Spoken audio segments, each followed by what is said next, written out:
બિહાર વિધાનસભાની ચૂંટણીમાં ઇન્ડિયાનું પ્રચંડ વાવાઝોડું ફરી વળ્યું છે. નીતિશ કુમાર અને પ્રધાનમંત્રી નરેન્દ્ર મોદીની જોડી ફરી બિહારમાં હિટ સાબિત થઈ. ફરી એકવાર બિહારમાં સુશાસન બાબુ એટલે કે નીતિશ કુમારની સરકાર આવી ગઈ. 243 વિધાનસભાની બેઠકમાંથી 90%થી વધુ બેઠકો એટલે કે એનડીએ 200થી વધુ બેઠકો જીતીને વિપક્ષનો સફાયો કરી દીધો, જ્યારે મહાગઠબંધન 33 બેઠક પર અટકી ગયું. તો આરજેડીને કોંગ્રેસે ડૂબાડ્યું. 25 બેઠકમાંથી માંડ જીતી શક્યા હોય તેવી બેઠક છે. આ સાથે તેજસ્વી યાદવનું સીએમ બનવાનું સપનું રોડાયું. બીજી તરફ બિહારમાં ફરી એકવાર કોંગ્રેસનો પંજો બેઠક પણ જીતી શક્યું નહીં. બીજી તરફ એલજેપીઆરવી પાર્ટી 19 બેઠકો જીતી ગયા. ચિરાગ પાસવાન બિહારમાં હનુમાન સાબિત થયા. તો જોરશોરથી ગાજતા અને બિહારમાં હીરો બનવા નીકળેલા પ્રશાંત કિશોર બિહારમાં ઝીરો સાબિત થયા. એક પણ બેઠક જીતી શક્યા નથી. તમામ બેઠકો પર પ્રશાંત કિશોરની પાર્ટી જનસુરાજના ઉમેદવારની ડિપોઝિટ જપ્ત થઈ ગઈ. વીઆઈપીનું ખાતું પણ ખુલ્યું નથી. તો અપક્ષ સહિત અન્ય 8 બેઠકો પર બઢત જાળવી રાખી છે. આ રીતે ફરી નીતિશ કુમાર અને ભાજપના વાવાઝોડામાં વિપક્ષી પાર્ટી ઊંધે કાંધ પછડાઈ છે. આરજેડી હાફ થઈ ગઈ છે. કોંગ્રેસ સાફ થઈ ગઈ છે. નીતિશ કુમારની ક્લીન છબી પર જનતાએ મહોર મારી છે. મહિલાઓ, યુવાનો સહિતના બિહારીઓએ ફરી નીતિશ સરકાર પર ભરોસો મૂક્યો. આ પરિણામ સ્પષ્ટ કરે છે કે હજુ બિહારના લોકોમાં નવા મતદારોમાં લાલુ યાદવ, તેજ પ્રતાપ યાદવના જંગલરાજ શાસનની છબી ભૂલાઈ નથી. બિહાર વિધાનસભાની એનડીએની પ્રચંડ જીત બાદ દેશભરમાં ભાજપના કાર્યકર્તાઓ ગેલમાં છે. ઠેર ઠેર જીતની ઉજવણી થઈ રહી છે. ગુજરાત ભાજપ કાર્યકરોમાં ખુશીનો માહોલ છે. ગુજરાત પ્રદેશ ભાજપ કાર્યાલય પર જીતનો જશ્ન મનાવાયો. ઢોલ નગારા વગાડીને આગેવાનોએ જીતની ઉજવણી કરી. રાજ્યના અનેક શહેરોના ભાજપ કાર્યાલય પર જીતની ઉજવણી કરવામાં આવી. ગાંધીનગર, અમદાવાદ, સુરત સહિતના શહેરોમાં એનડીએની ભવ્ય જીતની ઉજવણી કરાઈ. ગાંધીનગર સ્થિત ભાજપ પ્રદેશ કાર્યાલય શ્રી કમલમ ખાતે ભવ્ય જીતનો જશ્ન મનાવવામાં આવ્યો. આ વિજયની ખુશીમાં આગેવાનો અને કાર્યકરો એકઠા થઈને ફટાકડા અને આતશબાજી સાથે મીઠાઈઓ વહેંચી અને ઢોલ નગારાના તાલે ઉજવણી કરી હતી. ગુજરાતમાંથી પણ ઘણા બધા ધારાસભ્યો છે, પદાધિકારી છે, સૌ કાર્યકર્તા ગયા હતા. એ બધાને સાથે સાથે બિહારની જનતાને પણ એનડીએના વિજય બદલ ખૂબ ખૂબ અભિનંદન પાઠવું.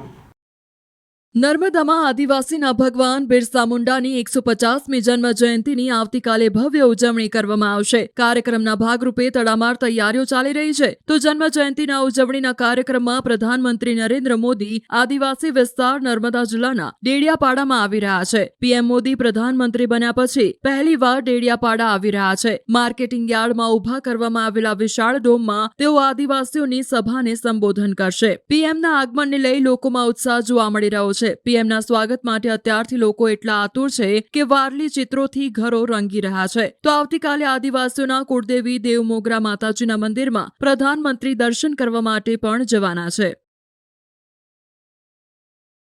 પ્રધાનમંત્રી નરેન્દ્ર મોદી 15 નવેમ્બરે નર્મદાના ડેડિયાપાડાની મુલાકાત લેશે. બિરસા મુંડાની જન્મજયંતિ નિમિત્તે જનસભાને સંબોધશે.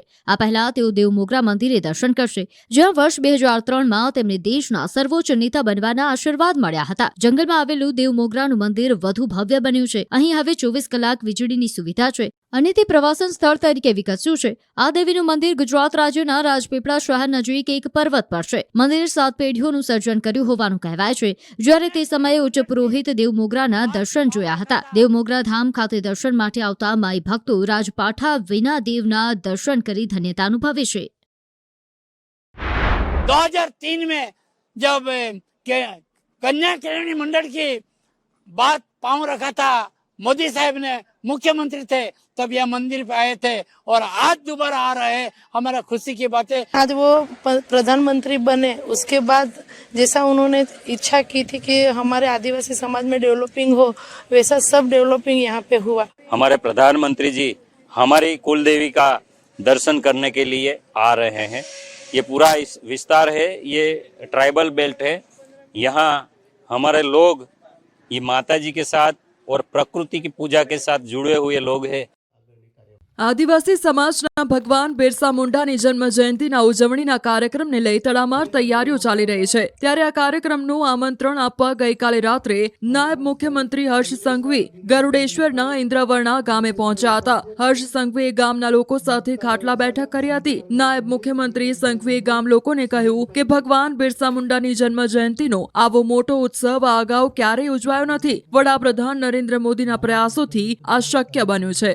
વડાપ્રધાન અગાઉ શાળા પ્રવેશોત્સવ મહોત્સવ વખતે પણ દેવ મોગરા આવ્યા હતા અને હવે ફરીવાર આપણા આદિવાસી સમાજના કાર્યક્રમમાં આવી રહ્યા છે. સૌને આ ઐતિહાસિક કાર્યક્રમમાં જોડાવા માટે ભાવભીનું આમંત્રણ આપ્યું હતું. હર્ષ સંઘવીએ લોકોને વિનંતી કરી કે એક વ્યક્તિ ઓછામાં ઓછા 100 વ્યક્તિને આમંત્રણ આપે અને આપણે સૌ આ ઐતિહાસિક કાર્યક્રમમાં જોડાઈએ અને ભગવાન બિરસા મુંડાની 150મી જન્મ જયંતિ મનાવીએ. તેમની સાથે મંત્રી નરેશ પટેલ અને જિલ્લા પ્રમુખ નીલ રાવ સહિતના કાર્યકરો ઉપસ્થિત રહ્યા હતા.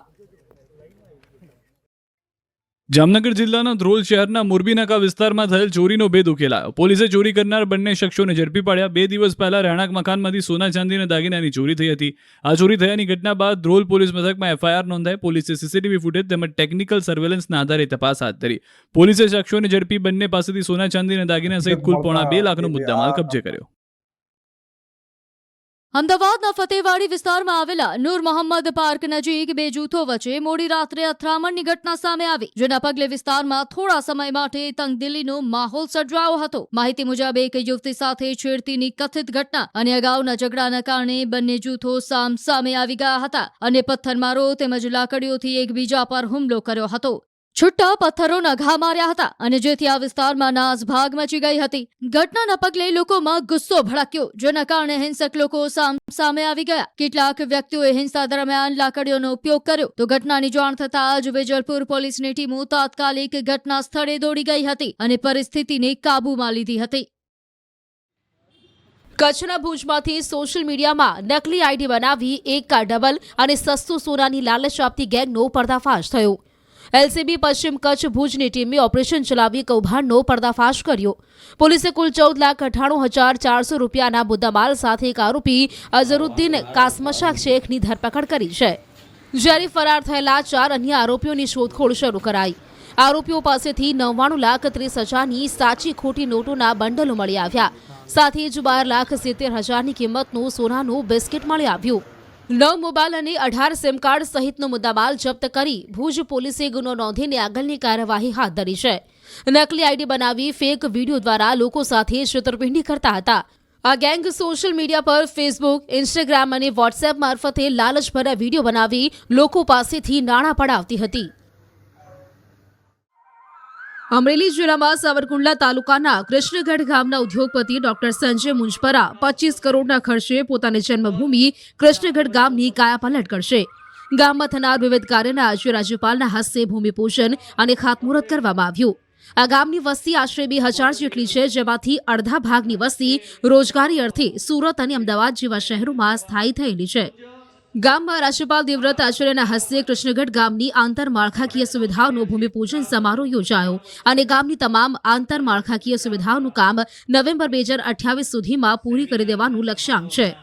નોંધનીય બાબત એ છે કે ઉપરોક્ત તમામ સુવિધાઓ પાછળ અંદાજે 25 કરોડ જેટલી મોટી રકમનો ખર્ચ થનાર છે, પરંતુ કોઈ પણ જગ્યાએ પોતાનું કે પોતાના પરિવારનું નામ લખવાના નથી તેની સ્પષ્ટતા કરવામાં આવી હતી. શહેરોમાં હોય તેવી ગટર ડ્રેનેજ, પીવાના પાણીની લાઇન, RCC રસ્તા, સ્ટ્રીટ લાઇટના પોલ, આધુનિક સુવિધાઓ સાથેનું પ્રાથમિક શાળાનું નવું ભવન, સામાજિક કાર્યક્રમો માટેનું બિલ્ડિંગ, ખોડિયાર માતાજીના નવા મંદિરનું નવનિર્માણ સહિતની સુવિધા ઊભી કરાશે.